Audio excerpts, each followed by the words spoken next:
नमस्कार, मैं हूं मनोज मुंतशिर और मैं जो कुछ भी हूं इसलिए हूं कि आप हैं।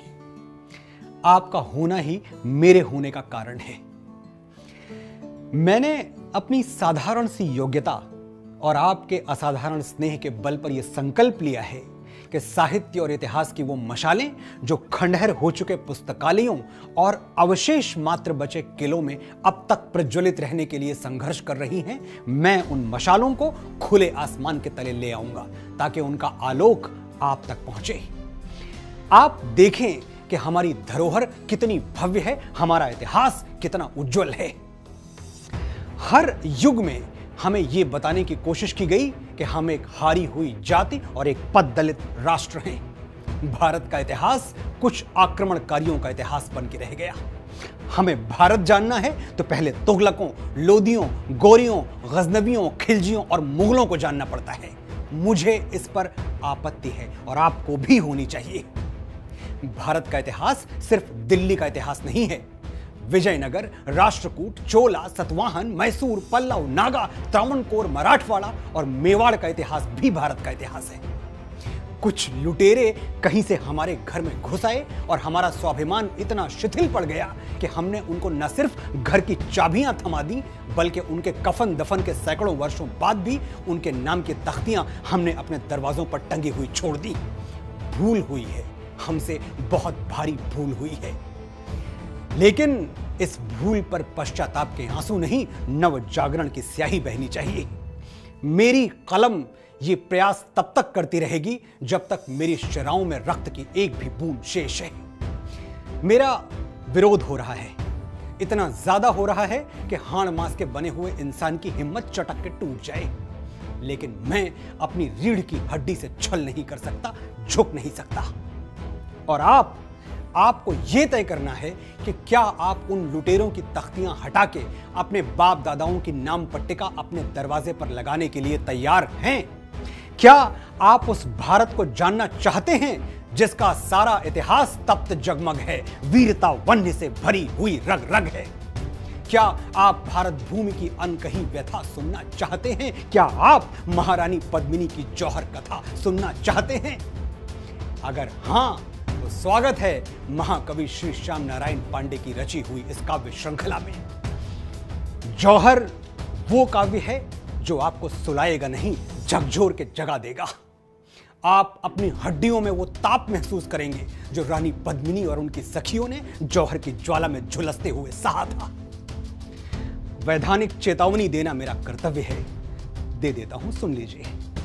कमजोर हृदय, दुर्बल आत्मसम्मान और वो सभी जिनका खून ठंडा और राष्ट्र गौरव शून्य हो चुका है, ये काव्य पाठ उनके लिए नहीं है।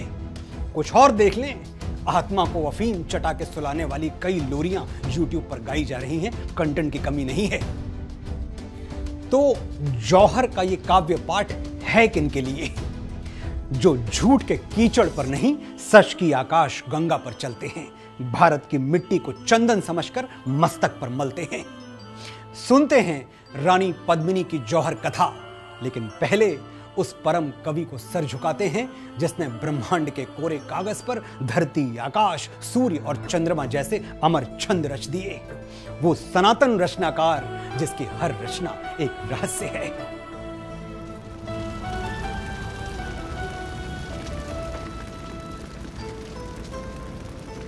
गगन के उस पार क्या, पाताल के इस पार क्या है? क्या क्षितिज के पार जग जिस पर थमा आधार क्या है? दीप तारों के जलाकर कौन नित करता दिवाली, चांद सूरज घूम किसकी आरती करते निराली। चाहता है सिंधु किस पर जल चढ़ाकर मुक्त होना, चाहता है मेघ किसके चरण को अविराम धोना। तिमिर पलकें खोलकर प्राची दिशा से झांकती है, मांग में सिंदूर दे उषा किसे नित ताकती है। गगन में संध्या समय किसके सुयश का गान होता, पक्षियों के राग में किस मधुर का मधुदान होता। कौन निर्माता, कहां है, नाम क्या है, धाम क्या है, आदि का निर्माण क्या है, अंत का परिणाम क्या है। खोजता वन वन तिमिर का ब्रह्म पर पर्दा लगाकर, ढूंढता है अंध मानव ज्योति अपने में छिपाकर। वो रचयिता तो हमारे अपने भीतर छुपा हुआ है, हमारी उंगलियों से लिख रहा है, हमारे मस्तक पर दिख रहा है। आंख में है ज्योति बनकर, सांस में है वायु बनकर, देखता जग निधन पल पल, प्राण में है आयु बनकर। वो शून्य, वो सनातन, वो निराकार अगर कभी साकार होकर मानव रूप में सामने आ गया तो कैसा होगा? यदि मिला साकार तो वो अवध का अभिराम होगा, हृदय उसका धाम होगा, नाम उसका राम होगा। मर्यादा पुरुषोत्तम भगवान श्री राम, क्योंकि ईश्वर की साकार कल्पना का राम से सुंदर और कोई चित्र हो ही नहीं सकता। सृष्टि रचकर ज्योति दी है, शशि वही, सविता वही है, काव्य रचना कर रहा है, कवि वही, कविता वही है। महाकवि श्याम नारायण पांडे ने रानी पद्मिनी की जौहर कथा को सर्गों में नहीं, अध्यायों में नहीं, चिंगारियों में बांटा है। आज प्रस्तुत है पहली चिंगारी।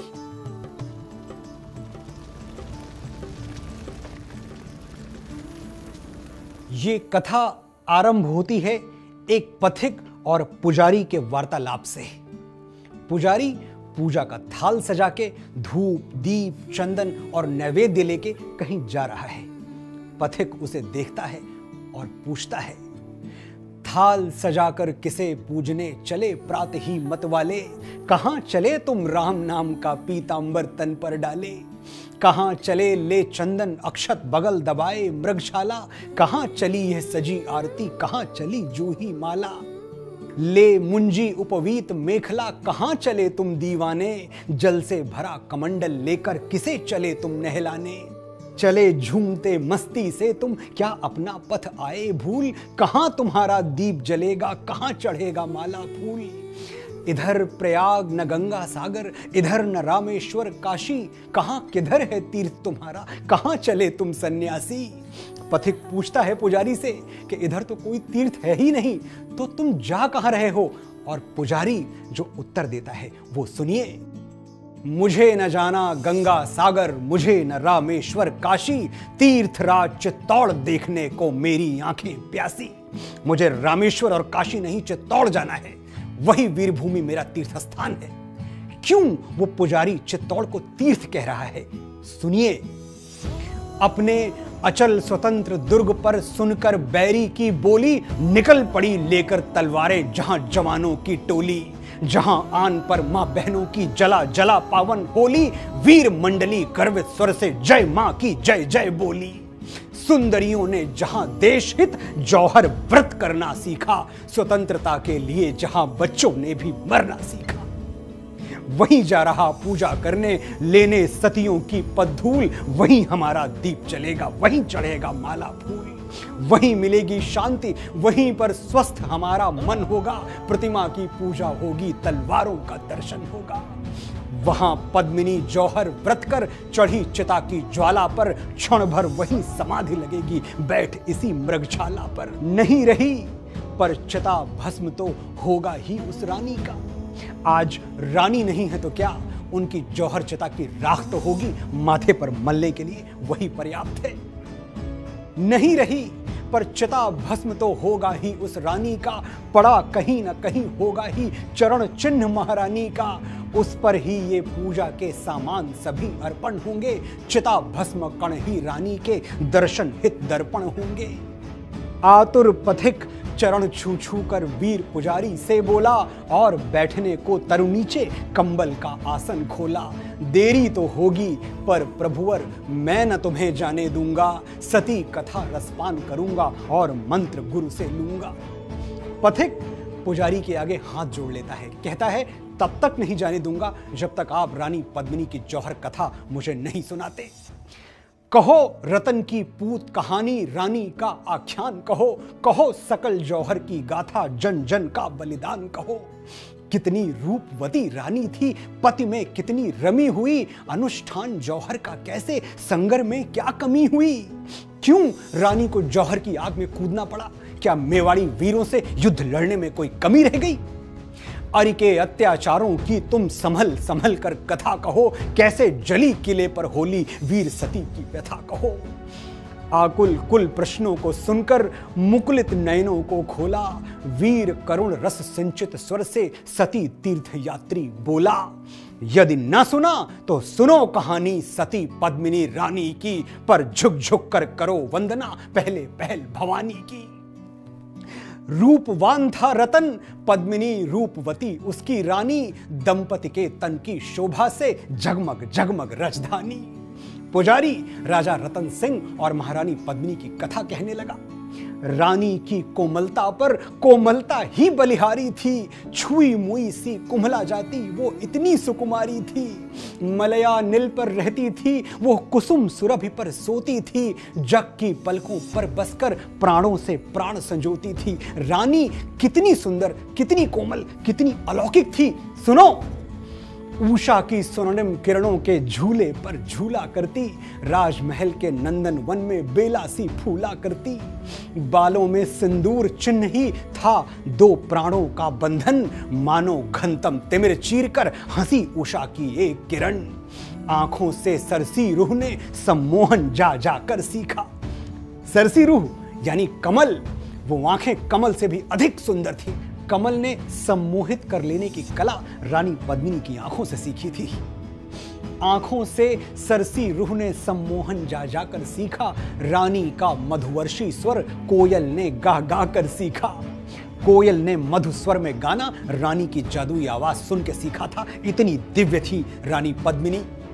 घूंघट पट हट गया लाज से, मुस्काई जग मुस्काया, निःश्वासों की सरस सुरभि से फूलों में मधुरस आया।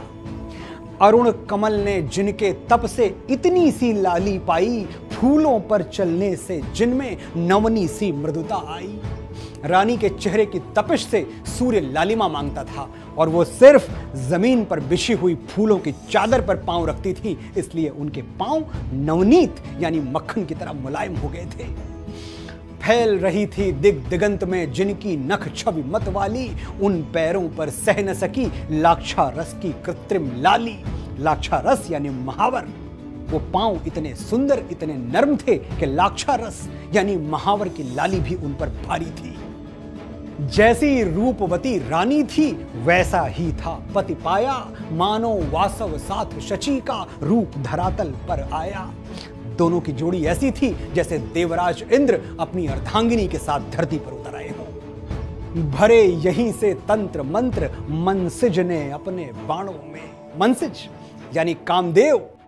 कामदेव ने अपने तरकश के सारे तीर रानी पद्मिनी और राजा रतन सिंह से ही चुराए थे। भरे यहीं से तंत्र मंत्र मनसिज ने अपने बाणों में, पति के प्राणों में पत्नी थी, पति पत्नी के प्राणों में। दो मुख थे पर एक मधुर ध्वनि, दो मन थे पर एक लगन, दो उर थे पर एक कल्पना, एक मगन तो अन्य मगन। विरह नाम से ही व्याकुलता जीवन भर संयोग रहा, एक मनोहर सिंहासन पर सूर्य प्रभा का योग रहा। जैसे सूर्य के साथ उसकी किरणें रहती हैं, पद्मिनी और रतन सिंह ऐसे ही हमेशा साथ रहे। रानी कहती नौ वसंत में कोयल किसको तोल रही, पति के साथ सदा राका यह कुहू कुहू क्यों बोल रही। सावन के रिमझिम में पापी डाल डाल पर डोला क्यों, पी तो मेरे साथ साथ पी कहां पपीहा बोला क्यों। त्रिभुवन के कोने कोने में रूप राशि की ख्याति हुई, रूपवती के पातिव्रत पर गर्वित नारी जाती हुई। रानी जितनी रूपवती थी उतनी ही पतिव्रता भी। उनका सतीत्व ऐसा था कि पर पुरुष की छाया तो दूर, उसका विचार भी उनके मन को कभी छू नहीं पाया। रानी पद्मिनी के सतीत्व पर पूरी नारी जाति को गर्व था। ग्राम ग्राम में, नगर नगर में, डगर डगर में, घर घर में पति पत्नी का ही बखान मुखरित था अवनी अंबर में। सुनी अलाउद्दीन राहु ने चंद्रमुखी की तनुड़ाई, उसे विभव का लालच देकर की ग्रसने की निठुराई। दिल्ली के हमलावर सुल्तान अलाउद्दीन खिलजी ने रानी पद्मिनी के रूप का वर्णन सुना तो उनको पाने की हवस से पागल हो गया, और इस पागलपन में उसने जो अत्याचार किए, जितने अत्याचार किए उन सब का क्या वर्णन होगा। सुनने पर वो करुण कहानी विकल तुम्हारा मन होगा। बोला वो पथिक पुजारी से, पावन गाथा आरंभ करो, चाहे जो हो पर दंपति का मेरे अंतर में त्याग भरो। दलबल लेकर खिलजी ने क्या गढ़ पर ललकार चढ़ाई की, क्या रावल के नरसिंहों से रानी के लिए लड़ाई की। हुआ क्या पुजारी, क्या किया राहु रूपी उस जालिम सुल्तान खिलजी ने रानी को पाने के लिए। उस संगर का आख्यान कहो, तुम कहो कहानी रानी की, समझा समझा इतिहास कहो, तुम कहो कथा अभिमानी की। जप जप माला निर्भय वर्णन, जौहर का करने लगा यति, आख्यान सुधा अधिकारी के अंतर में भरने लगा यति। वो पुजारी जो रानी पद्मिनी के जौहर के चिता से जन्मी राख अपने माथे से लगाने चित्तौड़ जा रहा था, वो रानी के जौहर अलाउद्दीन खिलजी की क्रूरता, रतन की वीरता, गोरा बादल के बलिदान और मेवाड़ के निष्कलंक इतिहास की कथा सुनाने लगा। ये करुण कथा अगली चिंगारी में।